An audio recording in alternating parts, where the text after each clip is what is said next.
Mickey Loomis did his end-of-year press conference. No gum chewing this year, but he did have Kellen Moore sit on his lap, which was weird. Thomas, hit that intro. Welcome to Saints Happy Hour podcast, always with perfect pronunciation.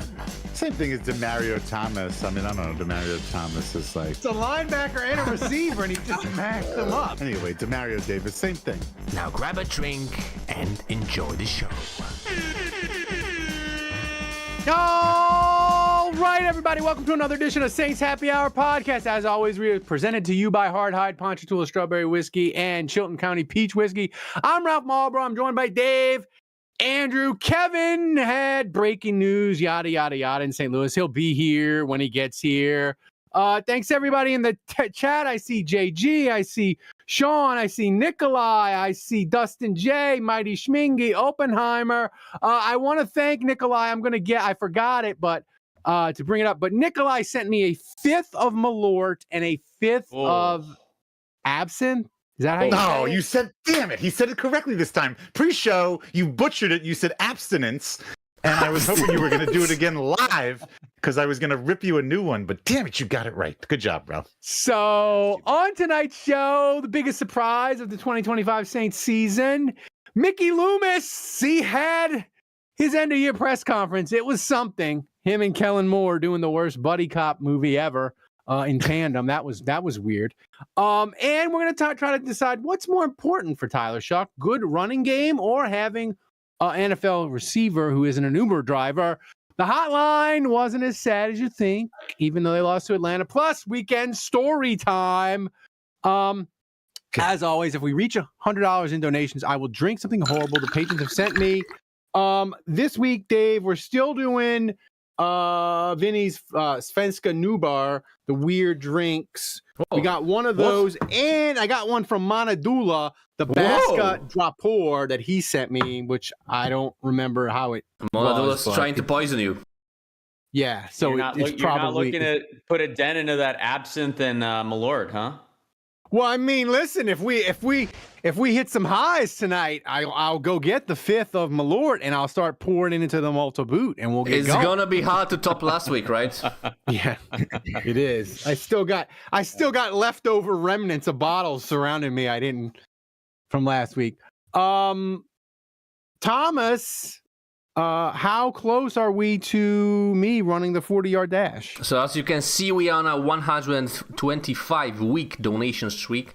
We have 31 weeks to go. For Ralph's Cripple Run, we can make it 31. And we are doing the giveaway of what, Ralph, tonight? Tell you people. Get a Jim Mora Fathead. Jim Mora Fathead. You'll get a Jim Mora Fathead with one of his famous sound bites. You'll get that if you're the winner. You'll get it shipped to you via the U.S. Post Office. You'll get to enjoy it. It'll be amazing. So, you know. If Oppenheimer doesn't win that award, something's rigged. Did you know? If Oppenheimer wins, Dave's gonna say I rigged it, man. So, you know. Yeah, that's right. The person who's in charge of pulling the name is Maeve Bapinello. So, Oppenheimer. I'm sorry, what? Maeve Bapinello? I don't know. I was trying to do your name. Oppenheimer in the chat. Ralph is giving away his junk. I really didn't even get what you were saying. So, yeah, you know, here's the thing, Dave. So much good happened for the Saints in 2025. Look, they almost beat the Falcons. It's been a while ago. You can get into it if we want, but I wanted to talk about this. There was so much good that happened. What surprised you the most about the 2025 Saints? And you cannot say Tyler Shuck. You cannot. You must pick something else. I wish I had actually read the rundown. I was a little busy this week. I was out of town for work, and I wasn't in my usual routine. So, in fairness to Ralph, he did send a rundown. I just did not read it. So I would be normally more prepared. Well, this is kind of cheating too. I mean, the win total, that was surprising. That's kind of Tyler Shuck adjacent, though. I mean, I think those two things go hand in hand. By the way, Tyler Shuck, they got him on Pardon My Take, which is one of my favorite podcasts, if not my favorite podcast. I think they do an incredible job. I have been listening to them for years. I've heard a lot of different quarterbacks on that podcast. Joe Burrow, they're good friends with Josh Allen, Dak Prescott. They've gotten a lot of NFL starting quarterbacks on there. Tyler Shuck, and I know I'm biased here, obviously, but Tyler Shuck, I think personality-wise, was probably the best one they've ever had. It was absolutely amazing. It ran the gamut from him telling us, offering to buy a boat for the hosts, him telling one of the hosts to go fuck himself, him talking about his left nut is preferable to his right testicle. He has a favorite ball. He can back a boat. He can back a boat into a boat slip with his eyes closed.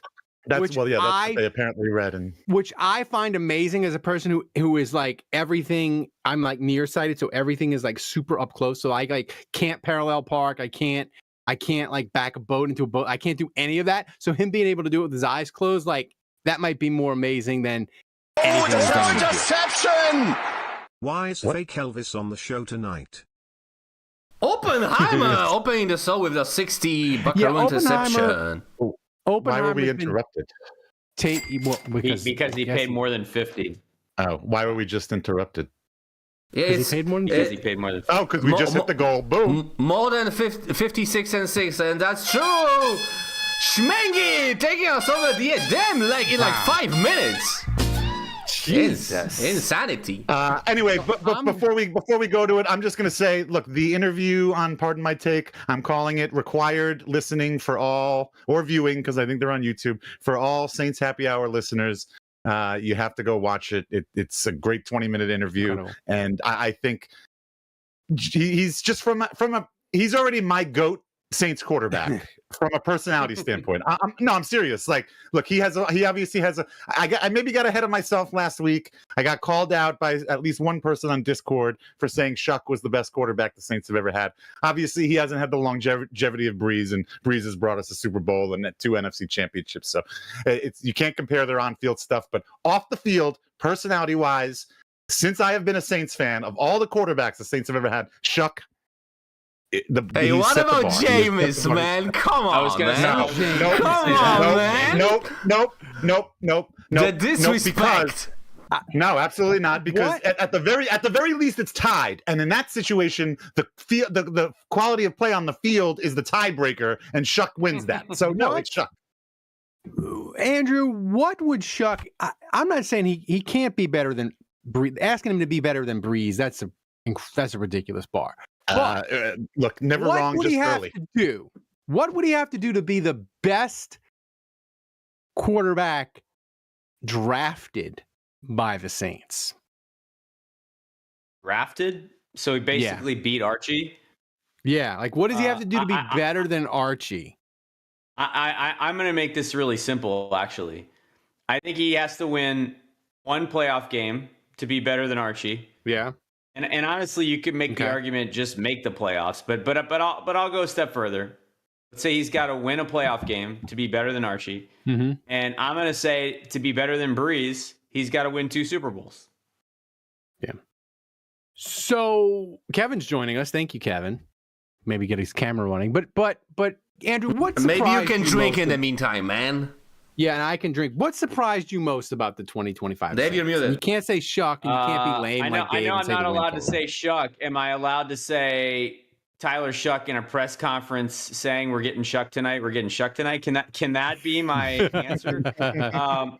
No, I would say the biggest surprise to me was just how good Brandon Staley was, and obviously he had a rough go with the Chargers, and that was kind of a tough head coaching gig for him, but he's kind of showing he might be like Dennis Allen adjacent in the sense that like terrible head coach, has a bad track record, but as a defensive coordinator is legit. And when he's in his right spot, he can do a lot of damage. And so, I was very surprised to see Saints stop the run so effectively. And they didn't always stop the run this year, but overall, like you'd have to say like, the defense was very good against the run.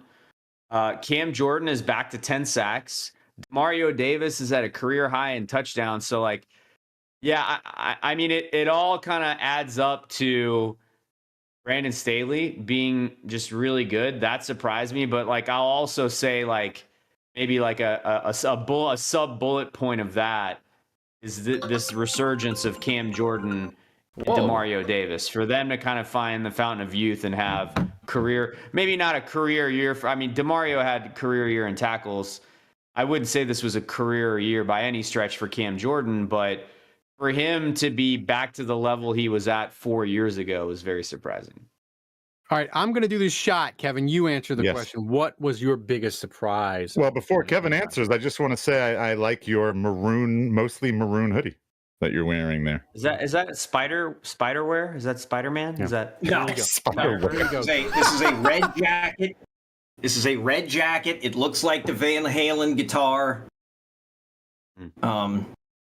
So yeah. Dave, would you describe it as red or more maybe like maroon tint? Who knows? Put your sunglasses back on first. Would you say it's more red or well, with the sunglasses on, it's black. No, it is a little bit brighter red than maroon. I would say it's closer to burgundy, as we say here in New Orleans. Is it maroon underneath? Is the shirt maroon? Oh, no, that's black, I think. That's definitely wait, black. is it? Oh, wait, is that the maroon shirt? I don't know. It might be. Wait, what do you mean it might be? Oh yeah, it is. Yeah, it is. So you're wearing. So you're going tonal here. You've got burgundy on top of maroon. All right. Anyway, answer the question, Kevin. Here we go. Most surprising thing this season.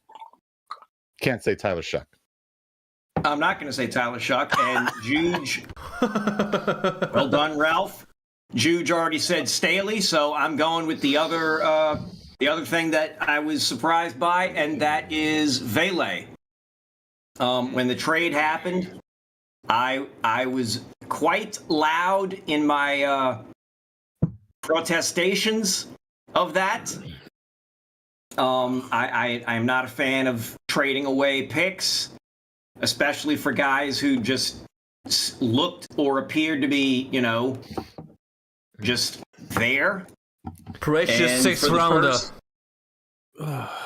And I would say that for the first half of the season, I was pretty, actually for more than the first half of the season, I was pretty on the money there. He'd had, during the Rattler tenure, he had a total of 5 catches.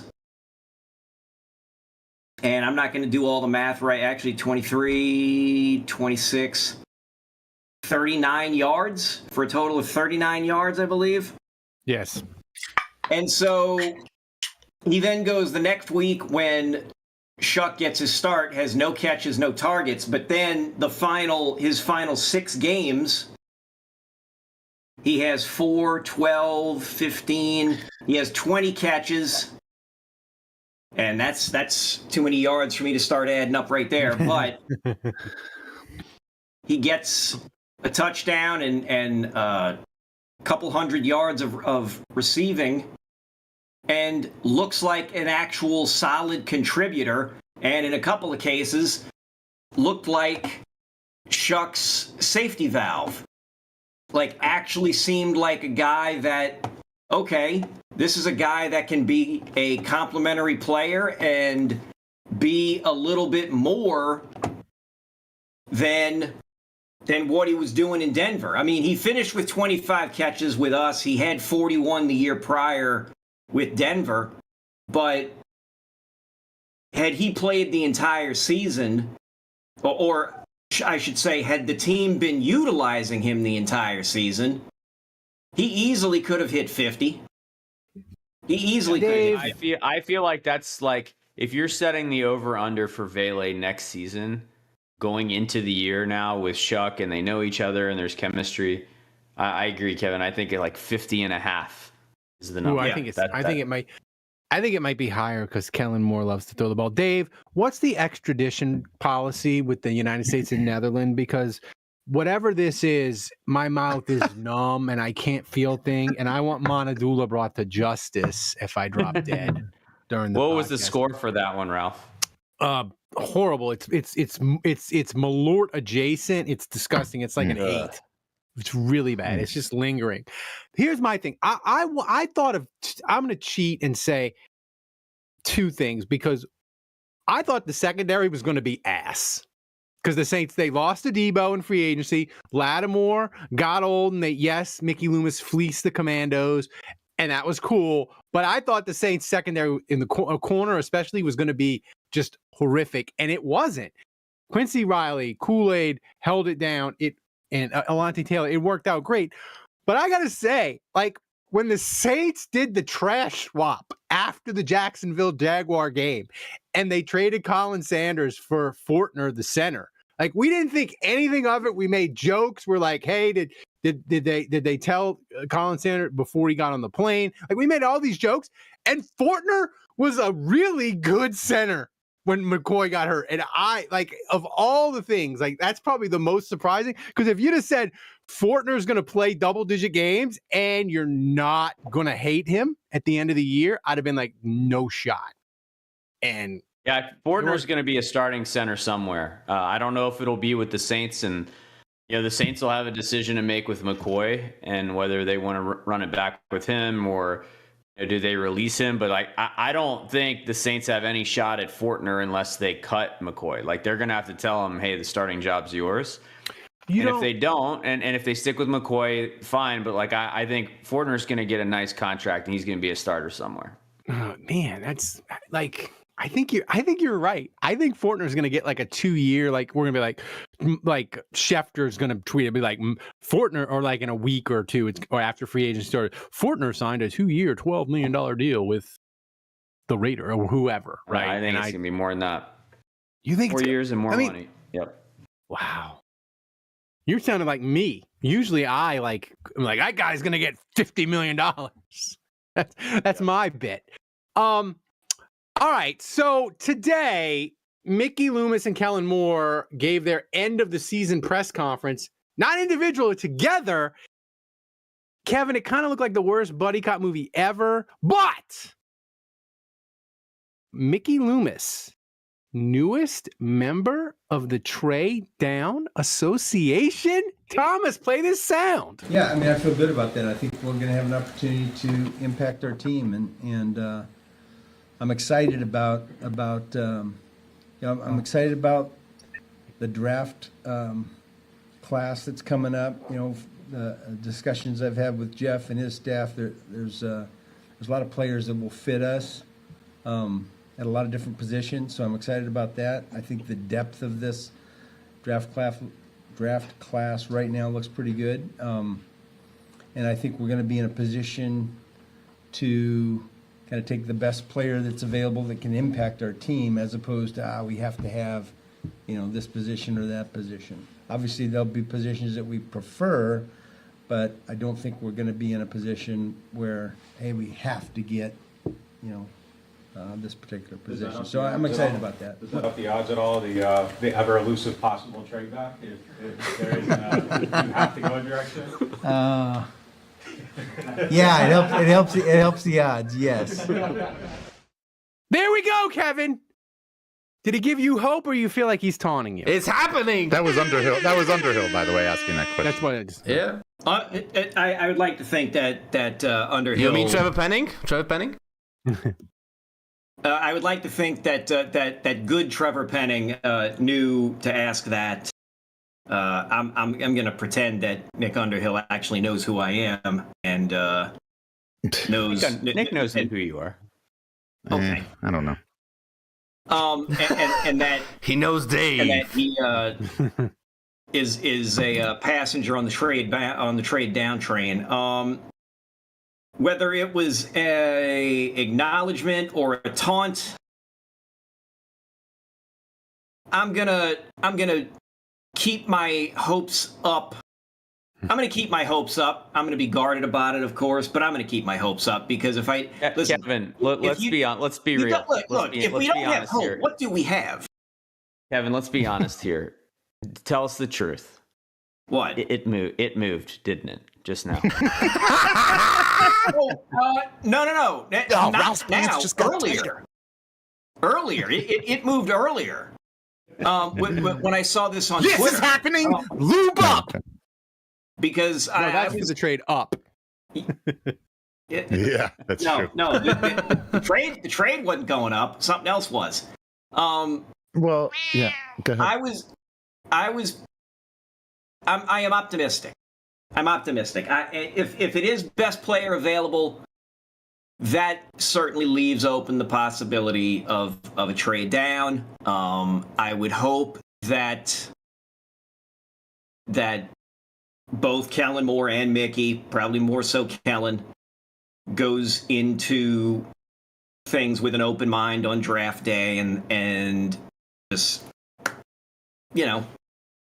that's it. That's it. All right, so wait, let's talk about this. The double press conference here. I think this needs to be addressed. I mean, in these situations when Dennis Allen was the coach that I can remember. Correct. That's what I'm saying. Like when Dennis Allen was the coach, he did his own press conference. When Sean Payton was the coach, he did his own press conference. What do we attribute this to? What do we think is going on here? Do we think that Kellen is shy, uncomfortable? He didn't want to be up there by himself? That can't be the case because he does post-game press conferences. He handles it normally. Maybe this is different than a post-game press conference and a little bit longer and a little bit more. It's the end of the year. It's like the State of the Union. Yeah. Right. So is that why maybe Kellen is not as comfortable in that type of situation? Is Mickey afraid Kellen's going to say something and be too open, and maybe he wants to be there to just maybe like a lawyer figure, say my client's not answering that question right now?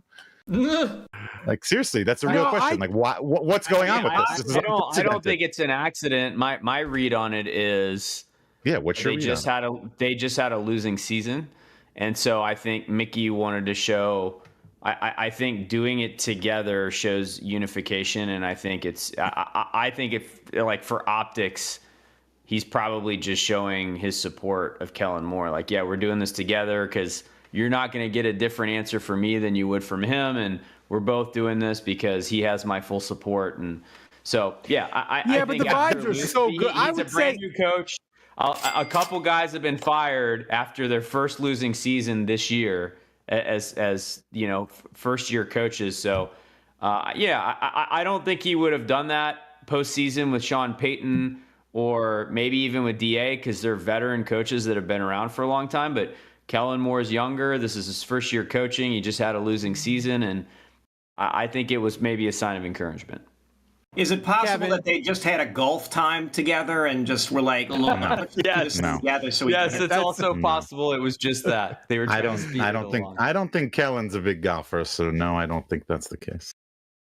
Kevin, I feel like if Saints fans weren't as happy as you could possibly be about a 6-11 season, and we have Tyler Shuck. And he's incredible, and me and you, and we're talking about free agency, and we are pumped. I feel like if the vibes weren't exquisite, Saints fans and Saints Twitter on social media, we would have lost our minds today with both of them doing the press conference. But because the vibes are so good, we're making jokes and we're like, they can do whatever they want, it's fine. But if the Saints had gone like 2-15 and we're picking first, we'd crush both of them today over this. Mickey doing the press conference without gum was almost disappointing. It was. Yeah, but he did have his arms crossed the whole time and looked a little standoffish. So you got that at least. All is not lost. He didn't mention, like, he didn't compare Kellen Moore's first year to Chuck Noll's first year, so that was nice, I guess. I want to tell you guys what always delivers, and that's Hard Hide Ponchatoula Strawberry Whiskey. It's a strawberry-flavored whiskey blended with aged wheat whiskey, American light whiskey, cocktail and Sons, strawberry lemon syrup. fresh strawberries from Jonesdale Farm in Ponchatoula, Louisiana. It's 86 proof. The whiskey is blended and bottled at the Sugarfield Distillery in Gonzales, Louisiana. You can pick up a bottle wherever fine spirits are sold in Louisiana, Mississippi, Texas, and Tennessee. To learn more and to find a location to get a bottle near you, go to hardhidewhiskies.com. Hardhide Ponchatoula Strawberry Whiskey is supporting Saints Happy Hour all football season long, so support the people who support the show. Grab a bottle of Hardhide Ponchatoula Strawberry Whiskey today. Thomas, give us a donation up there. We got a bunch of people, or maybe just a couple, donating, having me drink disgusting, vile stuff. Montezuma's accomplices in the murder of me. Give us a donation up there. All right, so we had one new donation from Aldi Marino, a 5 buckaroo donation, and also I forgot to read the donation that put us over the edge from Schmengi. He said, "The sun never sets on the cool, Dave." And Oppenheimer, Tulane hater, still in the lead, trying to add to his, dominance this season. All right, so here's my question, Andrew. Tyler Shuck, he almost pulled it out Sunday. He was throwing to Ronnie Bell, making one-handed catches, and something called a Torre. I didn't even know that guy was on the team. He's catching balls. So it's clear he can elevate the offense. So I ask you, Andrew, what's more important in 2026? A good running game or a wide receiver not named Chris Olave who's not an Uber driver? Yes. I just want to point out real quick. I mean, let's listen to them, right? Olave was out with a blood clot in his lung. Mm-hmm. Number 2 receiver Shaheed traded away. 3 Cooks, he was cut. 4th receiver Vele on IR. 5th receiver Tipton injured. So we were down to our 6th and 7th receiver. Dave? No, nothing. No. No, it's 2026. We've moved on. We've moved on. Yeah, we've moved it's on. 2026. Yeah, it's the great meme reset. Literally their 6th and 7th receiver, and I think Toure was their 8th. So, yeah, I mean, the legend of Shuck grows. What do you want, man? The legend of Shuck grows. Like, he's literally throwing lasers to guys that have worked at Walmart the week You before. forgot a couple, Andrew, though. Thomas, post that graphic that I just sent you. This is the active wide receiver and running backs for the Saints. Audric Estime, going into the Sunday, he had 195 yards of scrimmage yards. Evan Hull, he had 43 yards. Nyman Miller Himes, who sounds like a villain from Melrose Place. Mm-hmm. Yeah. -2 total scrimmage yards. Kevin Austin Jr., 103. Dante Pettis, 67. Samori Torre, 0. Ronnie Bell, 0. That's what the Saints' skill position was. That's what they were on Sunday. Well, Ronnie Bell with that one-handed catch got himself an invite to camp somewhere. I'll tell you that. That was crazy. But yeah, I mean, is this a problem for you, Ralph? Is this a problem for you, Ralph? Because I was under the impression, we've been saying this whole season, this is what we wanted the Saints to do. We wanted them to throw guys out there. We wanted to give people chances. We wanted to see what they can do. We wanted to throw stuff at the wall and see what sticks. So this is what you get. But that was for 2025, Dave. I'm looking forward. I'm looking into 2026. Well, I know that. I don't want this group. That's how you get week the, one. Well, and yes, you do. If Kellen, look, let me tell you something. Kellen Moore decides 1 or 2 or 3 of these guys on the list are the right guys for the job, just because you don't like it, he doesn't give a shit. He's going to play them, and you're going to like it, and it's probably going to work, and it's probably going to be good. I gotta say, the last time we had like the AIDS epidemic hit our receiver room, where like 5 guys died, and we were down to like the last time I can remember that happening,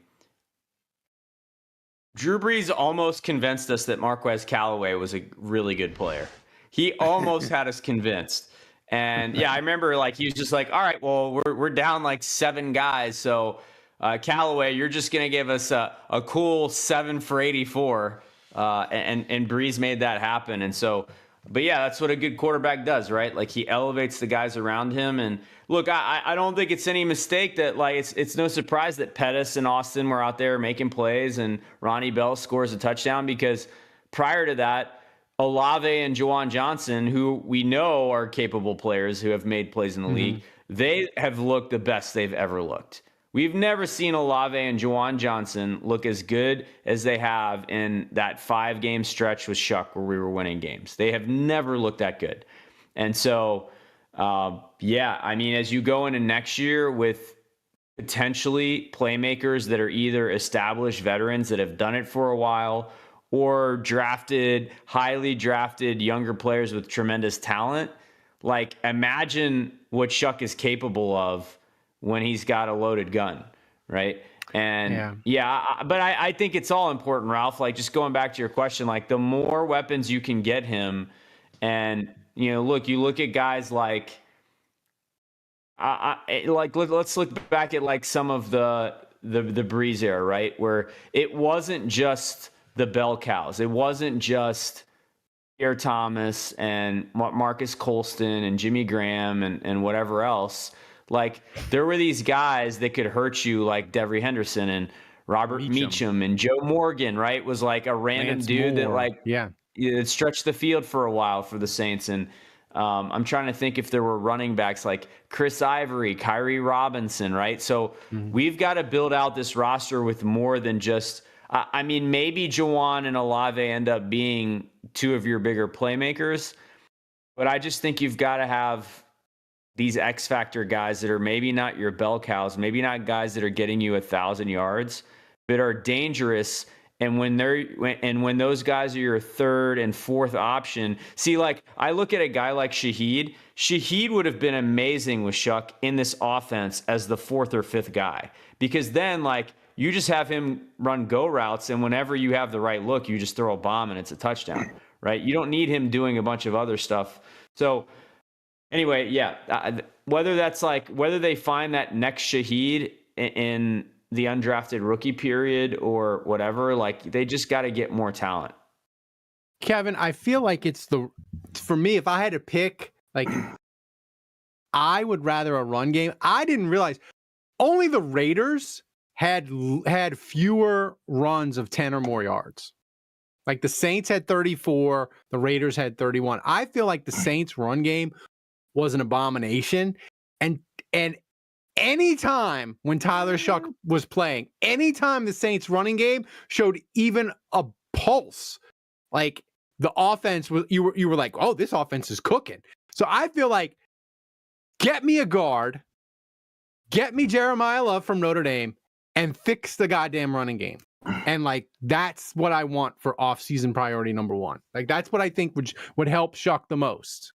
The only counterpoint I would make to that though is like look at the last 2 weeks, and Estime did okay, and before that Neal did okay. And it's not that I would say the Saints running game was good, but if you had a better offensive line that not only blocked better, but in the run game, but like gave Shuck more time passing. If you were to invest in that, like Estime in that game outpaced Bijan Robinson. Like he had a better game than Robinson did. So I would just point out like the Mickey Loomis school of thought that building a team through the trenches matters more than getting some like great running back. I think is true. Well, that's true. I mean, they're gonna give that guy from Buffalo, I forget his name. He's gonna be signed by like in the first 10 minutes of free agency if the Bills don't re-sign him or franchise him or whatever. I mean, I'm not suggesting that we go into next season with Estime as the starting running back, but I would be fine with that. Aggregate that, Thomas, so people can yell at Andrew on Twitter. People are yelling at me when I'm like, I don't know if we should take a running back 8th if they don't sign guards. Evan, gun to your head right now, are you taking a star receiver or star running back for this offense? You can only have one. At pick 8? Or are you talking free agency? Yes. Pick 8. Pick 8. Gun to your head. You can either pick a running back or a receiver. Let's say Jordan Tyson and Jeremiah Love are both available. The value is about the same, and you have to make a decision about which position you think is going to make the best impact on the team. I would probably lean wide receiver. I could be talked into the running back, but it would take some things. Like it'll depend a little bit on free agency, but it'll depend on free agency and say what? Some things, huh? But I would lean wide receiver because I want like all of this dead weight in the wide receiver room. It's going to have to be cut. Like we're going to have Jalen Polk next year, but who knows what the deal is going to be with him.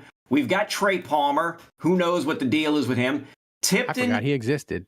Right. Tipton, Bub Means, Elijah Cooks, Torrey, Bell, Pettis, Austin Jr., Vele, and Olave. And look, Olave started to look good down the stretch.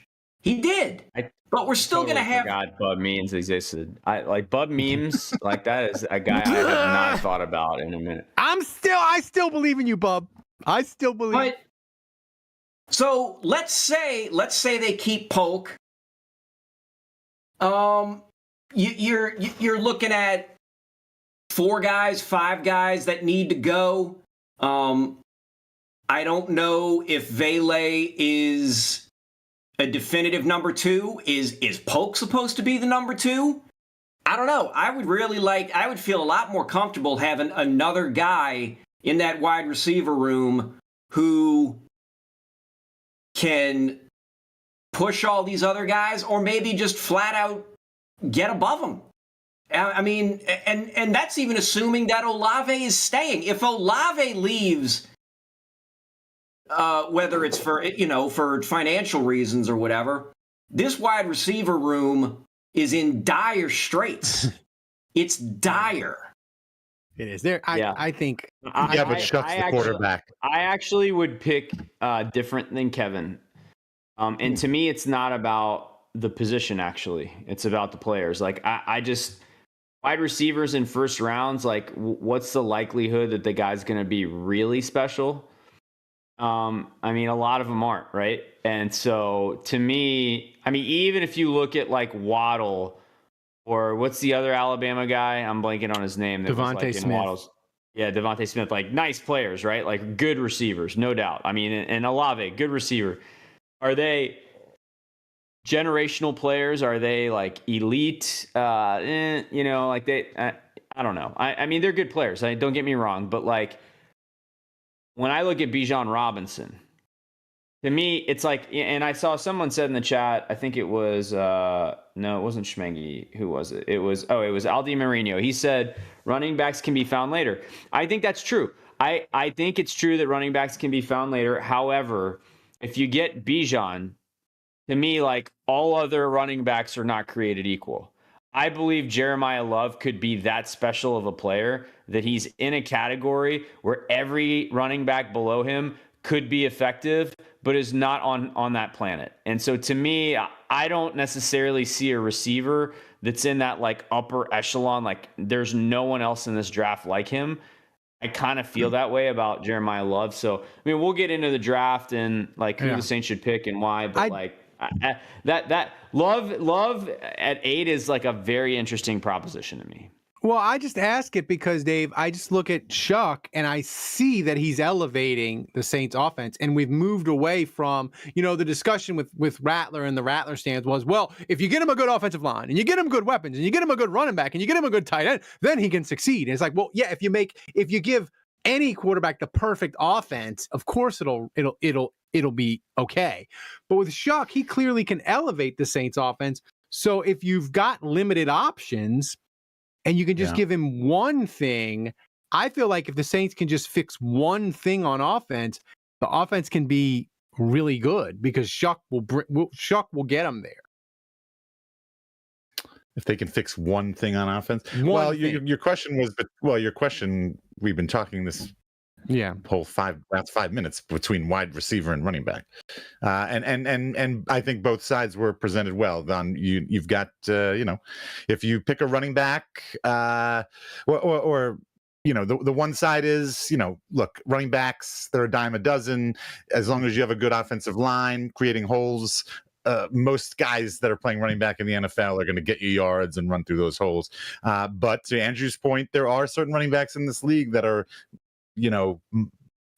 quite a few levels above a lot of the other running backs, and that could potentially elevate your offense. On the other side of the coin, Chuck Norris, he's going to win no matter what, with with anybody. So it doesn't really matter who you throw out there. He's going to make anybody look good, and it's all about him. So I'm actually kind of torn because originally when we started this conversation, I thought for sure I was in the let's get Chuck some weapons. Let's make him. The other side of this coin is we're talking about how Chuck elevates receivers, but hey, what if he got some receivers that elevated Chuck? What if you gave Chuck? No, I'm serious. What if you gave Chuck another really good weapon? Then how good could Chuck really be? Maybe we haven't even scratched the surface. If you drafted a Jamar Chase, right? But here, this is my rapid fire question before we get to before we get to the hotline, which was amazing apparently. Rapid fire for all of you, and I didn't want to get into it too much because the Saints haven't made a decision definitive one way or the other. But Kevin, the Saints special teams were not special. It probably is the worst special teams from top to bottom that the Saints have ever had. I think it's in the running. If end of the week, early next week, we get the tweet from Nick Underhill or whoever that says, hey, the Saints aren't moving on from the special teams coach. They're bringing the whole staff back. Will you be concerned that special teams will continue to suck? Yes. I mean, it you have to do something. You have to do something to change things. And obviously, the punter has to go. I am fine with bringing a kicker in to pushing the boy Irish there. I'm not willing to sever all ties just yet, but the coaching staff feels like it's got to go. And the coaching staff, I'm more inclined to say, should go because that's who has to come in with a new set of eyes and be like, we have to do things differently. We definitely need to get rid of the punter. I would be worried if you keep the coaching staff that things would just be exactly the same, that the status quo would remain. The status quo is untenable.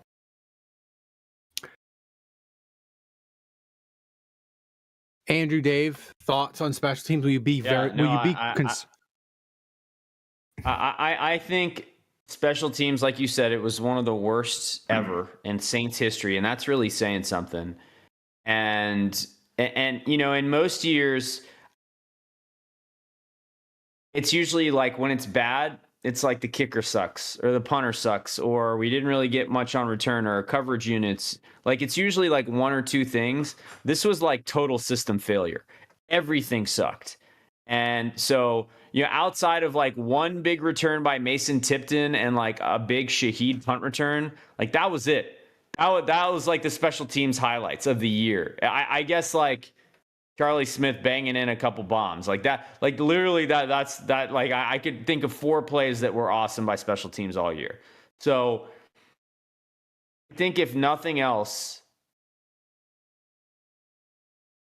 kind of sending a message that this is my team and we're not going to accept mediocrity or to me, it's less about I want this guy fired, and it's more Kellen Moore needs to show me he has a set of balls, and if he were to kind of if he were to let this skate and just be maybe it'll be better next year. To me, he's just taking a big risk that history is going to repeat itself. And this special teams performance this year was flat out unacceptable. Dave. Okay, so What do you Andrew. think- Well, Andrew says he's hoping that Kellen Moore is going to show that he has a set of balls. So I wanted to ask Andrew, how does him doing a press conference with Mickey Loomis? How does that sit with you? Not doing his own press conference. How do you feel about? Now go ahead, Ralph. What were you going to ask me? I was going to say, it was the Mickey Loomis patting him on the head that really made me feel uneasy. I didn't see that. If we could pull that up just and I kidding, could see that, that would be great. Oh. I think Thomas, you could probably have Grok orchestrate that for you. Just Mickey Thomas, patting him on the head. Thomas, I need you to spend That's worth killing a small forest. I need you to spend all of our AI budget. I need you to drain Lake Pontchartrain if possible, if needed. And I need you to have Mickey Loomis holding Kellen Moore like a baby with a pacifier at the press conference. And I need that by tomorrow at noon. And if it drains Lake Pontchartrain, so be it. We can steal water from Africa, if need be, right? And Mr. Beast will replenish it. Don't worry about it. Dave, I was gonna say your baby, the hotline, it came through. We got on people. 12 calls. The uncensored hotline is 8 minutes long. One person called 3 times. People were very optimistic about the Saints' future. And of course, Dustin J, the hotline goat who never disappoints except for his audio. Thomas hit the hotline. Well, I just want to let people know, like, you don't have to get it all in now at the end of the season. You can keep calling in the off season. That's right. All right. I stopped it, so. It's time for this week's hottest takes from the Saints Happy Hour Hotline. Dear God, these UPS workers as our offense suck, and they're letting shut down, and I hope that they leave Juwan Johnson in Atlanta. Second half, 2 things. Number 1, do not be fooled. All Saints Happy Hour listeners, do not be fooled by Juwan Johnson. I know that catch was impeccable, but that fucking pussy guy, Kelvin Banks, hurt because he cannot block worth a shit. Prayers up for Taysom. I hope he's all right. And hopefully we'll see Cam Jordan, in the booth next year calling games, hopefully on his way to Ken, and maybe DeMario comes back for one more year. I want to beat the Falcons. I hate the Falcons, but all in all, it was a good finish. We have our quarterback, we have a nice draft pick, and we have a 4th place schedule going into next year. Who dat? Sucks to lose the Falcons, but feeling good about the season. I mean, just imagine what Shuck could do next year with a little Jordan Humphrey or Dan Arnold. I'm not saying Tyler Shuck is Drew Brees. In fact, I'm probably physically incapable of ever saying that anyone is Drew Brees except Drew Brees. But I will say, watching Shuck play these last half dozen games has given me back that old feeling that we all had during the Brees era, that we're never out of the fight and we're always a dangerous team. Love you guys. It's been a great season. Look forward to breaking it down over the spring and summer. And I'll see you Tuesday for the big show. Peace out. Wait, this way. There's no time to talk. All right, through here. Okay. Into the car. Go. There's no time, but I just want to say, on behalf of the city and myself personally, thank you, Terry. You've done a good job. Get home quick. We still shucking, even though the fucking receivers corps was from the Harris Valet parking staff. We doing all right. I mean, I'm pissed, man. They kept showing on the TV a lady in a Falcons outfit said, "Me that." It's like, man, y'all ain't fucking shit. Y'all ain't. Show me your rings. You in no ring mode still, bitch. Bringing Matt Ryan over. He ain't got no rings either. I guess they all need to shut the fuck up. Let's go get a couple more weapons for our boy Tyler, and we're going to fucking cook in 26, all right? I see y'all. See y'all on the show. Who that?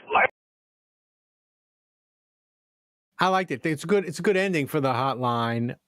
Thank you guys. And by the way, we're going to try to have the hotline. This doesn't have to be an ending. Regularly in the off season. We'll give people topics to discuss. Yeah. People will get excited about free agency. It'll be fun. Maybe we can do it monthly or something. Well, yeah, exactly. And we can build it up. It could be fun. The Saints Happy Hour viewer questions are brought to you by Hard Hide Ponchatoula Strawberry Whiskey and Chilton County Peach Whiskey. You can pick up a bottle wherever fine spirits are sold in Louisiana, Mississippi, Texas, and Tennessee. To learn more and to find a location to get a bottle near you, go to www.hardhidewhiskies.com. Thomas, play Take It to the Top. Roger that. Still no new donations, by the way. We had a hot start, but it cooled off quickly. It's cooled off. What's the other drink, Ralph? Sorry. Tell people what if they donate, what you'll drink next. Sadis Brananivum. I think that was Thomas, a spell in Harry Potter. ask the first question, and I'll look in the brochure, and I'll see what it's about. All right, just $55 away. By the way, first question. By the way, we are already in an off-season form with the questions. I had tons to choose from. Saints Rabbit asks, first question, a long one. And I forgot to switch one thing, but it doesn't matter. You are hired to be the next GM / Saints secret agent of the Falcons. Like, Terry. Get in the car. If you could pick any past Falcons coach to return to the helm in Atlanta, who would you pick? And also, who would you pick from the current coaching availability? I would get Jerry Glanville. That's a good call. Present day. I was going to say Mike Smith. Present day Jerry Glanville. I was going to say Mike Smith, and specifically him wearing his mandals with socks like he did in his office that one time. So, I would go with Mike Smith. I've been thinking about this Atlanta hire, and, I think Raheem Morris was a terrible hire. I mean, we felt that way, Ralph and I remember doing a podcast with him, and we were just like, this was kind of the best case scenario for the Saints, for the Falcons to hire Raheem Morris, and I thought it was a terrible hire. When you look at their talent, what scares me the most is an offensive guru. So Clint Kubiak would make me nervous. Kevin Stefanski would make me nervous. So guys that have shown the ability to call plays, to utilize playmakers like Dre London, and we'll see. Kyle Pitts is a free agent, I guess, so we'll see if they bring him back. But certainly Bijan and Drake London, and I just think that's where Atlanta has kind of missed the boat. They really haven't had. And Matt Ryan's going to come in. I know what he's going to do. He's going to say, I was at my best and I won an MVP when Kyle Shanahan was offensive coordinator. So go get a coach. And so Kubiak makes a lot of sense. He's from that coaching tree. So I would not be surprised to see it go down that way. And that would make me nervous. In terms of so bring me Mike Smith, please. No. Y'all are thinking way too high. Listen, this person is deceased. So we'd have to bring him back from the dead. But since it's hypothetical, I feel like it's possible. Yeah. The Atlanta, guy needs to coach them. This guy needs to coach Atlanta for the third time. Marion Campbell. Atlanta hired him in 1974, or he was interim in 1974. He was full time in 1975, and then he got fired in 76. He went 6-19, and they fired him in 76. They brought him back in 1987, Kevin, and he went 11-33. They need to bring him back for a third time. I feel like this would be like the Saints hiring Dennis Allen in 2035.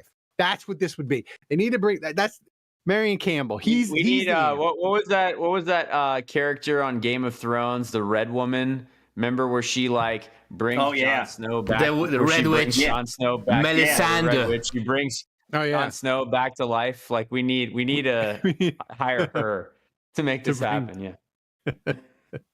I'm just saying that would be the truth. Ooh, Bobby Petrino. Ooh, that's a good call. Oh, that's Petrino. The Bobby Petrino return would be nice. Jim Mora Jr. No, too good.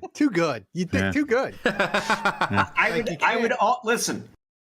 June Jones. If I can speak directly to Arthur Blank. Arthur Blank, yeah. Artie, I know you have a thing for younger women. You can get yourself a coach who also has a predilection for younger ladies. No, that's maybe too young. Maybe very, very, very young. Reach out to North Carolina, dig into your pocketbook, and just throw a bunch of money to get Bill Belichick to come down to Atlanta and let him take over the team. No way. Jordan And the ladies, Kevin. Bobby you can have Petrino Jordan run also PR for the team. It'll be perfect. Jordan. I see Yeah. nothing By the way, wrong. younger ladies. By the way, that doesn't really track, because if Arthur Blank is into the younger ladies, he doesn't want to bring in somebody else that's going to compete with him for the younger Yeah, ladies. it's competition, he wants all man. the younger ladies. Yeah, he wants all the younger ladies for himself. So this isn't. No, they've I all did not know. Arthur Blank, his son, was very instrumental in making sure everybody got fired. His son's 29 years old. So Arthur Blank being 85 and having a 29-year-old son is funny. Thomas, what's next? All right, next one is from Don Checo. A very interesting question. He asks, rank the desire to bring back the Fantastic Four: Cam, DeMario, Kamara, and Taysom. Ooh. I would Rank go the desire, like on a scale of 1 to 10. I'm at a 6 in bringing them back. On a scale of 1 to 10. Maybe go I have to separately, take you know. all 4 of them.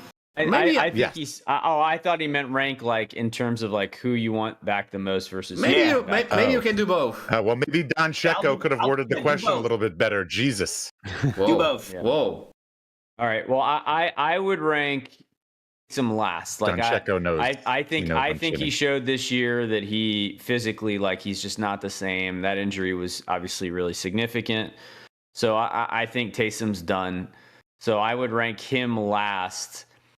I guess I would go AK first, only because we really don't have a running back. Like, we don't have anyone that I would feel comfortable about being like, obviously we draft somebody like Jeremiah Love, I feel different pretty quickly. But until we do, I think AK's got to come back and at least be in a split carry situation in the backfield. So I would say AK is the one I want to bring back the most. And second,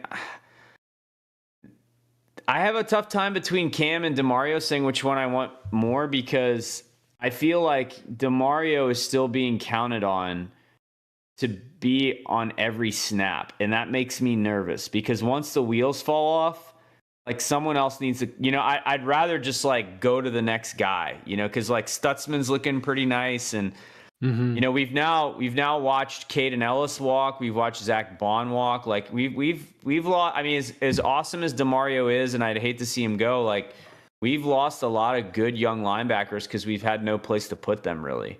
And so, the thing for me with DeMario is I'm more comfortable with Cam because he's has a limited role. He's playing half the snaps, and he's sharing time with Chase Young and Granderson, and he can kind of age gracefully.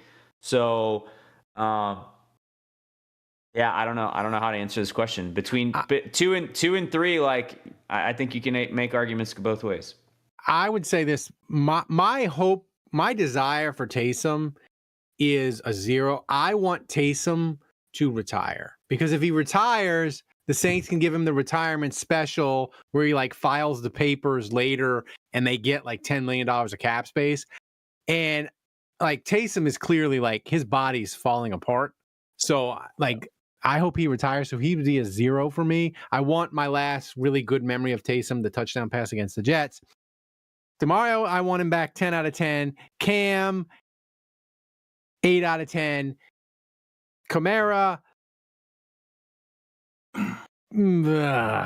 it's 7 out of, I want him back, and I feel you, Andrew, that yes, they wouldn't have anything at running back, but if we're being honest about Kamara, even when he played this year, he didn't look good. He had that old running back smell to him, is what I'm saying. So Noel Alfredo in the chat ranked them as DeMario, Cam, Taysom, Kamara. That surprised me. He had Kamara dead last of the 4. Yeah. I feel like Kamara's the kind of guy he might not want like the retirement send-off goodbye season. Like I could see like Kamara just like dropping the retirement on Instagram in the off season, and like he's not going to do like, hey, this is my final season and I'm going to play one more year. It's just thank you guys, love you. He'll thank New Orleans before Anthony Davis, of course, and announce his retirement. Thomas, what's next? All right, final question of the show, but we'll do a full mailbag after the show, right, Rolf? That's correct. Aldi Marino asks, who's still with us in the chat, I think. Pete Carroll is out in Vegas. What former or current NFL coach did you have a screw that guy attitude toward in your years watching the NFL? Ooh, that's a great question. Me and Kevin hated old Pete Carroll. Oh yeah, can't melt steel. Yeah, that chapped my ass something bad. It really did. I used to really, really, really hate George Seifert and his stupid glasses with the strings on them for the 49ers. George Seifert is under your skin? That's crazy. Yeah, I hate and the Jerry Burns from the Vikings, if you want to go way, way back. I hated him too. Yeah. I'm not sure that I have anybody that I can think of that I absolutely hate as far as a coach. Bobby Petrino for me. That guy gets under my skin. Like, how many games did he last for the Falcons? 10. Dennis I'm Allen. also LSU/SEC fan. So what about Jim Harbaugh? He doesn't bother me as much as he should, I guess. That's a reasonable. I mean, your boy in the chat is Sean Payton. No, stop. No. You know who kind of annoys me is and you know he's in the AFC, so he doesn't bother me that much just because like there's not the memories against the Saints. Oh, interception! Battleburb28 has intercepted the show with $99.99. Wow. There we go. Whoa, Elburb! Thank you, Elburb. Wow. Becoming the new MVP leader, by the way. I was going to say Mike McDaniel with the Dolphins. Can't stand him. Wow. Oh, interesting. You don't like his joggers, huh? Yeah, I find him annoying. That might actually, you know what? That's he might be on my list. That might be if they fired him and they hired Harbaugh and he went to Atlanta, I would not like that move, and I would probably learn to hate him a lot more. Yeah.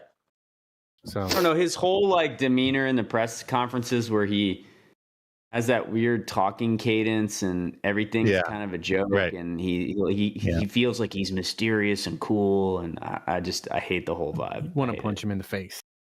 Yeah. All right, here we go. Sadis Bernanivim. This is from Vinny May. Sounds like a spell from Harry Potter, man. I said Jesus. It's a spell from Harry Potter. Sadis. By the way, Ralph Patronus is an animal with two good arms. By the way, Elburb, should I write you down as Elburb or not? Guy? Or not? He's not Heath Schuler from Discord. I just remembered that. Oh, it's not Heath Schuler. Oh, well, that was really, Kevin. This was one of the weirdest things I've ever drank in my life. It tasted like vodka to start, and it finished like Miller Lite. Okay. What? It was really weird. It was this. This is really weird. Spell it. Spell it. It's SADESBRANNVIN. Got it. Thank you. Is this another Monodula? No, this is it's a schnapps.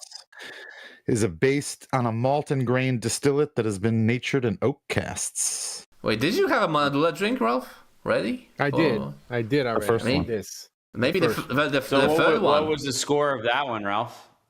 That was an 8. It was disgusting. It was like the cousin of Malort. Just After maturation, it's spiced with honey and raisin. No, I didn't taste any of that. Thomas, how far are we away from the next one? How many dollars? A bit less than 70. I tasted like a stale Miller Lite. For about $70, guys. We're 70 away from Ralph having to go get the 5th of Malort. Just keep that in mind. So, Thomas, are we doing the picks recap? Or are we saving that for like next week? This let's week. Get to it. Why not? Picks recap, yes. Oh, are you ready for the picks recap? Yeah, are you sure you're ready? I don't think I am. Yes, Sirianni is annoying. Okay. Are you sure you're ready, guys, for the recap? Ralph, you ready? This is the moment. Let's go. This is the moment of truth. So I never did this, so let me show you the picks from last week without the results. And maybe, everyone picked the Saints, so, nobody gained points for that. Who had the best game out of these players? What do you guys think? And by the way, just a reminder, you get double the points because it was the last week. Double the points. So +4 for the player that scored the most points. Actually, maybe Cam Jordan. Did he have 1.5 sacks? Cam had just 1 sack. I would say Estime had the best game, no? Either Estime had the best game. That's true. Easily he had the best game. Of course. Again, another week when I didn't pick him. So let's look at Ralph and Kevin. 5 points. Who between Cam, Jordan, and Taysom? Who had a better game? What do you guys think? Cam Jordan. Between Cam and Taysom? I mean, Taysom had, I think, 3 catches for like 30 yards, and Cam had a sack. So I don't know how that gets compared. So you're gonna get -4 points if your player scored the least amount of points. So do you think Taysom Hill or Kevin Austin Jr. scored more points? Oh Jesus! I don't know. Well, it doesn't matter. It doesn't matter if I think Kevin Austin Jr. had more catches, more yards. He got screwed out of a touchdown too. All right, so 5 points between Andrew and Ralph. Are you ready for the? There's also 1 point between Kevin and I for last place, which I think is equally as important. You think so? Yeah, that's true. That's true. Because if we were a good podcast, there would have been some bet on the line for the person that loses this, but there wasn't. So I don't really give a shit. I mean, you can do it now. You can think of something now, Dave. No, if you so insist.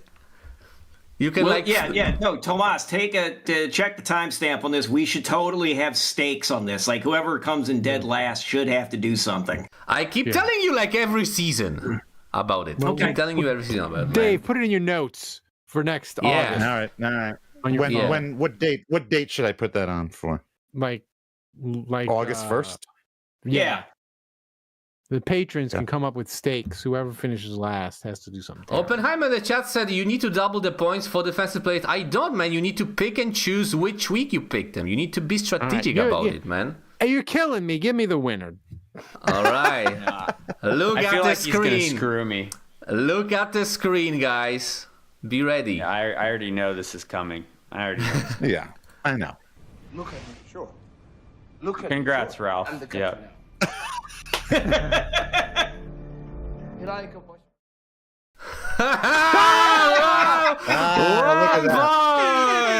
Look at that. There you go. But I still want to see how it played out. I still want to see what we got. Not a problem at all, man. I'm gonna wait. This is competition. So stupid. Yeah, you jumped the gun. That's how it worked out in the end.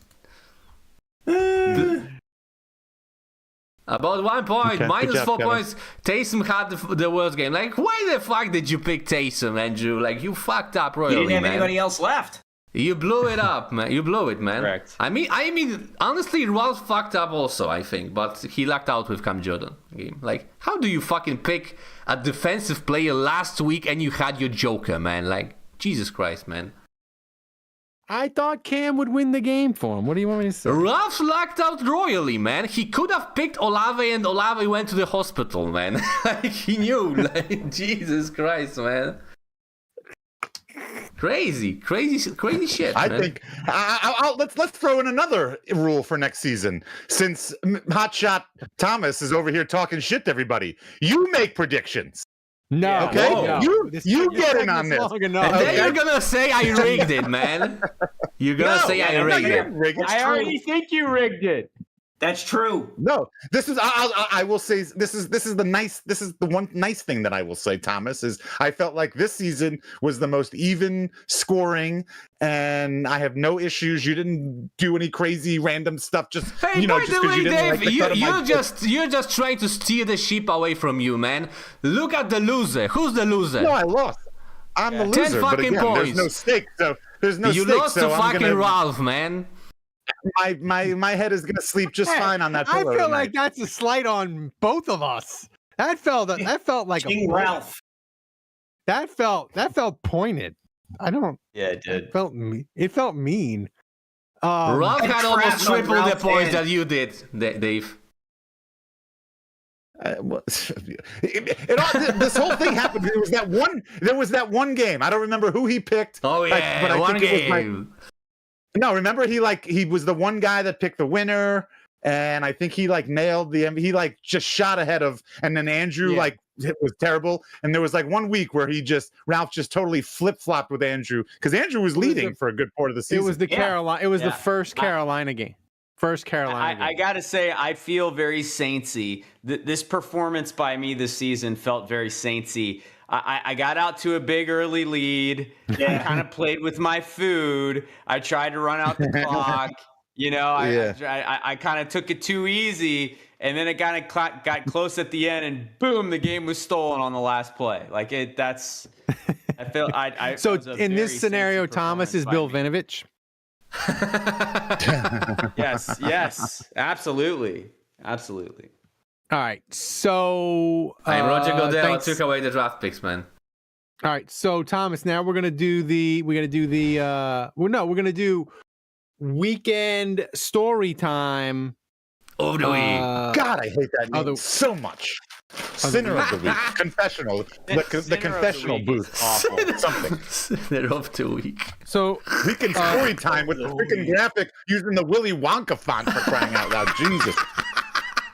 Don't think I don't know that. I think Thomas. it's fitting, Don't think I don't man. know font. I think it's fitting. So Andrew, you're gonna psychopath what you're doing in January. Tell the people about this. This is gross and psychotic. This isn't really a weekend. And of course, This I is do more have some too. Also. This is month long for me. So, I mean, the quick background is every year I go dry in January. I go sober January, and it's just making sure that I control it and it doesn't control me, kind of thing. So I've probably done this 6 years in a row now, and I'm pretty good at doing it. So I've done it successfully. And it's a good cleanse post football season too. It's like a good. By the way, I'm drinking an NA beer right now, and it is absolutely terrible. No. Best Day Brewing, West Coast. I don't know. It's absolutely awful. And that was a reminder that no point in drinking NA beers. But so the problem with me doing this in the past is that I really haven't lost that much weight. And the main reason why is I just replace all those calories with sugar. I just eat everything in sight, especially sweet stuff. I feel like I replaced that. So this year I'm going no alcohol, no sugar in January to try to actually make it count. And this is day 7. So on day 4, I have to say the first 4 days, and I'm not a big sweet tooth, but I think the fact that I'm missing the booze, I'm trying to replace it with something else. And so, I mean, I have had it this, at least day 4, I was really starting to crave something sweet. And it's pretty miserable. When other people in your house are eating a brownie, do you start getting the shakes? It's actually way tougher than being around someone drinking. If I'm around someone drinking, I've made the commitment, I'm not going to do it. It's no big deal. But seeing someone eating a piece of pie or a donut, I'm just damn, that looks good. Dave, put a note in your phone next week. Me and you need to eat donuts on the podcast. I really don't. I got to be honest with you. I don't I don't enjoy many donuts. I'm not a donut guy in the morning. I don't understand sugars and sugary stuff in the morning for breakfast. That really. Oh, you won't eat a piece of king cake for breakfast? I'll do that sometimes. Also, and king cake is also overrated. I mean, I know we're now in Mardi Gras. It's officially. You are insane. Wow. You have lost the plot. I don't think that's. By the way, no Alfredo. I will be cinnamon. housing king cake on February 1st. Don't you worry. All right. What do y'all think of the what do they call those gimmicks? They're like, it's the pastries. They're maybe like an inch wide, but they're about like 8 inches long. And they come in like a stack. What are we describing again? It's a pastry. Okay. It's like a rectangle, but they put them in slices. It almost looks like crazy bread, but it's bread with like frosting on the top, and like you can butter the sides. I don't know what you're talking. I don't know. I have no idea. Mackenzie's used to really sell these things. Like Alde Marino says in the chat that the king cakes in Houston are horrible. I will tell you. Yes. I will tell you. Like, so is the Popeyes. If you think the king cakes are bad in Houston, come up to Virginia, and it's like every year there's this bakery that'll make it, and like someone will invariably, I'll be around somebody like, hey, I got this king cake from this bakery, and I'm just like, that is trash. It is. It's so bad. Like the attempts to try to mimic if you guys, I wish I could. You know what? Like Mardi Gras season, I'll see if I can bring one on the show and show you guys. The only place in Houston that I've got a decent king cake is they have a little kolache shop by my house, and they have like a mini king cake pastry that they do on the weekends. That they started it this big week. It's not an abomination, and that's the best I can say about it. Ralph. Like I don't even believe your evaluation. I don't trust your evaluation. Yeah, I just feel like anything with sugar is delicious to you. Here's the thing. I didn't think that was a hot take, but yeah, I mean, king cake it's a coffee cake. It's whatever. It's cinnamon. It's very dry. That's the reason why they started putting fillings in it, because people were like, it's very dry, and the only one worth it is Dong Fong. And people argue that's not even a traditional king cake. So. Kevin, how many flogs does Dave deserve for this? I can't comprehend the number right now. I really can't. Look, okay. The one thing we can all agree on is you leave the knife in the box, though, right? I am going to get my mom is going to buy a king cake in the next couple of weeks and overnight it to me so I can eat king cake while I'm at work. I have literally gotten people at work to eat king cake to try king cake for the first time ever. Their minds are blown when they try king cake when they get New Orleans king cake. Of course it is. I can see their eyes dilating because of the sugar rush. First of all, you're bringing cake to a corporate workspace. What's going to happen? Haydell's personally, Kevin. That's my favorite. Haydell's. When I was a kid, are you getting them filled at least? Are you getting filled? Are you getting some that are filled so it's not totally sandpaper?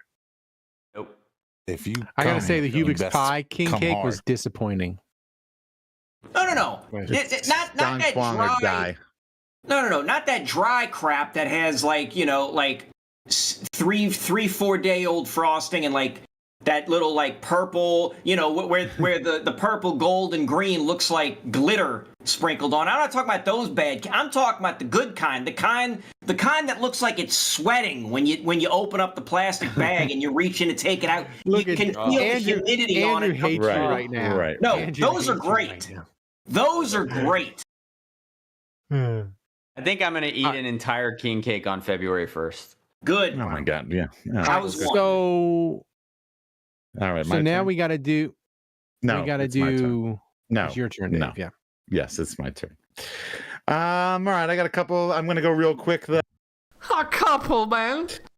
Oh, Jesus. Yeah, a couple. It's story time. Well, hey, you're the one who named it story time. If you had just said Sinner of the Week, or if we made it had a specific theme where a person just comes up with one thing and you limited me to one thing, well, then you would get one thing. But since it's free reign, here we go. Okay, I had feel a like I flight. say that in the text. Like, who wants to tell a story? I feel like I. No. Singular, man. First of all, Saint of the Week, me. I sent you guys the link to the Reddit thread of the guys that were throwing out the Chuck Norris jokes after our show last time, where I said, we need to get this started. So obviously people are listening. And since we're on the topic, Chuck Norris can kill 2 stones with 1 bird. With 1 ball. Okay. Yeah, with 1. Oh, wait. No, where was I had a good one. I really had a good one. Anyway, okay. So I had a flight Sunday morning. I went to San Antonio this week for work, like I said, and I came back today. And I was actually glad that power in the entire country of Poland went out yesterday, so we got to postpone this podcast. How much did you pay them, Dave? How much did you pay them? Hey, sometimes having a producer living in a third world country pays off. You never know. Jesus. And so I set my alarm on my phone, like all of us do, and I think most of us, with the exception of Kevin, I believe, have iPhones. And I don't know if this has ever happened to you, but hey, Android gang, I will set my alarm, and so just like this weekend, it goes off. I don't hear it. My wife wakes up an hour later and says, "Oh shit, Dave, your alarm is going off." After we all wake up, because the volume on the alarm is like just barely above 0. How is that? Why is that a feature on the iPhone? If I set an alarm, the purpose of the alarm is to be as loud and obnoxious as possible. So how is it possible? What am I doing on my phone? What setting is on my phone where the alarm goes off, but it's very, very low and I don't hear it? Like, I don't understand. I don't know, but like, I've never had feature? this problem. I've never had That's what I'm saying. Like, what is going on? Am I the only person that's had this problem? Like, multiple times my alarm has gone off, but it doesn't go off at a high level, and I don't hear it, and I oversleep. Like, how is that an error to me? Well, that's my gripe with the Griff, because there shouldn't even be user error. Like, there shouldn't even be a feature on the phone. When you set your alarm on the phone, iPhone should be like, okay, when this alarm goes off, it's a loud heavy metal ringtone or something. I set it to something about air horn or whatever. Okay, so you're saying that the minimum. So this is like a reverse Spinal Tap. The minimum volume, the 1 should really be a 5. It should be a 10 all the time for an alarm. I can't think of a situation. I can't think of a situation where you set an alarm and you want it to be the word alarm. What's the definition of alarm, for crying out loud? Like, I can't think of like a light alarm. That's like an oxymoron. What like, that about doesn't even make silent sense. alarm, man? Alarm, that's an oxymoron. That is an oxymoron. It's not. Like, the purpose of an alarm is to be as loud and obnoxious as possible to alert the person who set that alarm that you need to do something or wake the F up. I think this is officially evidence, Thomas, that this segment needs to be cut. Oh yeah, no. I agree, man. No. Thomas hates this segment as much as he hates the power company in Poland. Maybe not. It was funny that Thomas, if I hadn't answered I mean, you honestly, I hate my internet company more, because for some reason when my power goes out, my internet goes out even longer. So my power like went out for 1 hour, man, something like that. But I knew my internet was gonna be like out until the next day, and it was. No. So, it's Poland for you. So now we got to do. I got a whole other thing on flying, but I'll skip it. Wait, save it. Save it. Yeah. This is your last chance, Dave. We're cutting this segment next week. This is we are. How is it possible that put a poll out. We didn't record the Saints game at all. They don't have a game next week, and this podcast is going to an hour and a half. How? We only Thomas, record the big show once a week. The show should be 2.5 hours. Oh my God. We can have a second hour sponsored by NoDoz. Thomas, let's get to the MVP giveaway. There's a poll in the chat. Vote, guys. Should we cut weekends? So it's 50-50. Dave, how many alt accounts do you own, man, on YouTube? Lots. No, I'm disappointed, guys. I'm disappointed. I don't mean ask the chat. I mean that's only 5% of our listener base. Put it on Discord or whatever, Twitter. Oh, now he's making excuses. I just want to say this giveaway is amazing. If I can find it, it's a Jim Mora Fathead, and it's one of his famous sound bites. What do you mean if you can find it? You're giving away something you don't even know you have? It's somewhere. You haven't even confirmed. Notice, man. Ralph's always, if he can find it, he always loses shit, man. I'm like white Fred Sanford. I live in it. I have a lot of stuff. So hey, can I announce the winner first? Can I announce the winner first for this episode and add him to the list for the giveaway?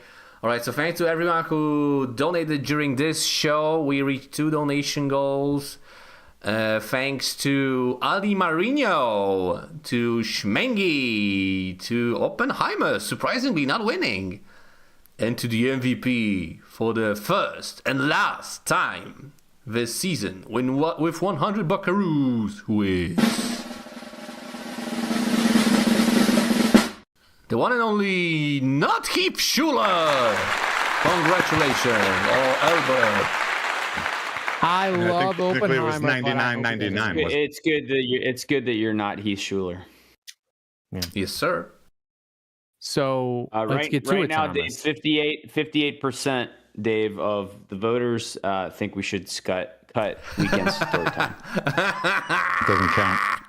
I mean, hey, look, I'll give you guys 2 options. You either leave it in, or I just start interrupting the middle of the show with my stupid shit anyway. It so counts to me, man. Pick one. I think weekend. You know what I think weekend story time should be? I think weekend story time should just be Dave gets a 5-minute clock at the end of the show.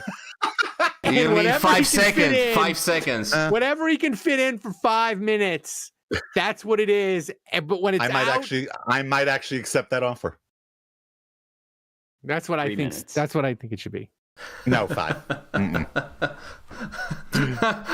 right. Your boy Alan in the chat. Dave's punishment for last place in the predictions is cutting weekend story time or whatever it's called. Nope, didn't agree. First of all, it's definitely not called weekend story time. I agree as the commissioner, man. You guys, we're still. We have an opportunity here to come up with a good segment where each of us. I think it should be. We're still not hitting on it. I think it should be on the clock, and one of us can pick and be like, "I want to be on the clock," and you get 5 minutes to do whatever you want to do. But when your 5 minutes is up, segment over. We're getting a little bit closer to it with that idea. A little bit closer. All right. And also one more thing about the giveaway. Oppenheimer in the chat. Ralph's offering his junk, which he isn't sure if he still has it. I literally said that. All right, switching to the wheel of Ralph. It's not junk. Wheel of Ralph, and let's add not Heath Schuler. Let's say here. All right, ready to spin, guys? Yep. Ready for the spin? Oh. All right, let's spin the Ralph. And I like that they're all spaced out. Yeah, you always mention that. Oh man, the Oppenheimer's not gonna win, I think. Oh, he is. It was close. No, congratulations, Oppenheimer. That's a shame. Nice. All right, I call it audible. Oppenheimer, you're gonna get a roll motherfucking wave hoodie.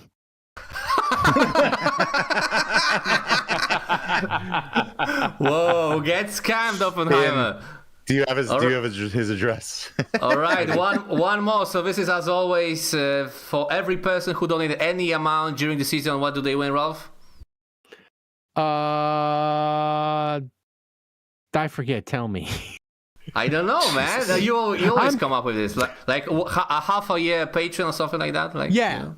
Yeah, that's right. That's right. But they get a half a year. Sure, that sounds good. But which membership, man? The gold one, right? I was thinking of that the whole time. One. You get 6 months of the gold for free. I'll send you the link. Patreon has it working now, so it works. All right, nice. Let's spin it. Imagine Oppenheimer wins again. Or Andrew. When Chuck Norris went to college, he told his Schmengi's father, close you're again! the man of the Damn! house now. What the hell? Schmengi almost wins both. Jesus. Thank you. Jesus Nice, Christ. Insane. 6 Good job, months Schmengi. for you. Better than Oppenheimer. You deserve it. Now with Canadian friends. So, Go to Canada. thank you, friends. Schmengi, I'll get you the 6 months gold membership, and I will ship the Fathead to Oppenheimer, or he'll get a Tulane sign. He'll get something. He'll probably get something Tulane because he deserves it. So roll call, Thomas. Who dat for the diehards? At has intercepted the show with $70. Damn, AJ Rochelle, 70 Buckaroo. Ralph, I think you should drink, man. Uh-oh, go get that fifth of Malort. Let's see it. From behind At the the 3-point buzzer. line, Well man. done, At the AJ. buzzer. Well done. Who donated that? AJ Rochelle. All right, I Oh, will. Andrew Juge? I will. No. Well, we got to wrap up. So, it's going to take me a little bit. Are y'all going to be able to stretch it Yes. out while I go get them? Yes. Then we can look at Oppenheimer's AI Who image photoshopped in the it? meantime. That's AI. Oh, that's great. Oh, he puts LSU. Okay, nice touch. All right, touche. Good job on that. Oh, Tom. COVID-19 is desperate to develop a vaccine against Chuck Norris. Did you get the AI video of Mickey Loomis patting Kellen Moore on the head? Oh, you sent it to me? Wait. Yeah, I sent it to you. And Oh, you made one? yeah. Oh shit! It's an MOV. Oh man, my It's a OBS good head is of gonna hair, Dave. my OBS is gonna blow up. I Yeah. can't use it, Andrew. Can't use it. Unfortunately, unless you dang send it. me a different extension. Hmm. I don't want to risk it. Sure. I think so. Oh boy, Chuck Norris is the reason why Waldo is hiding. Now it's a good time for weekend story time, man. Yeah, this would have been the time for it, but Make well, it count. Dave, It's while going. we're waiting, do you want to give us a quick 30-second airplane story? I don't do anything. I can't do that in 30 seconds. Mm. Actually, yeah. Okay. Actually, no. It's going to be more than 30 seconds. So, all right. So look, here's what I. Oh, look at this. This is how many forests were killed and chopped down to make these two AI images of me and LSU paraphernalia. That's me as a pimp, I guess. I don't know. yeah. Anyway, yeah. So I was traveling, and this is the first time I've traveled since we went to Oxford and we flew private. And I know how this is going to sound. And not that flying private was any great shakes, but my God, do you have to fail an IQ test to book a ticket on Delta, United, or Spirit or whatever? I just feel like when I am in airports, it's just the dumbest of the dumb people. They all congregate there. I really don't understand it. Talking about employees or travelers? No. My God, the employee breaks for the employees. As somebody who works in retail and has to deal with these dumb idiots and put a smile on their face, even as they're I'm not talking about the employees. And in fact, when you go to an airport, so when you're flying, stop talking. When you go to an airport you fly on planes, I always feel like the employees have to talk to you like you're a freaking idiot. I don't need to hear the safety instructions. Maybe again. that's It's because only you are, they man.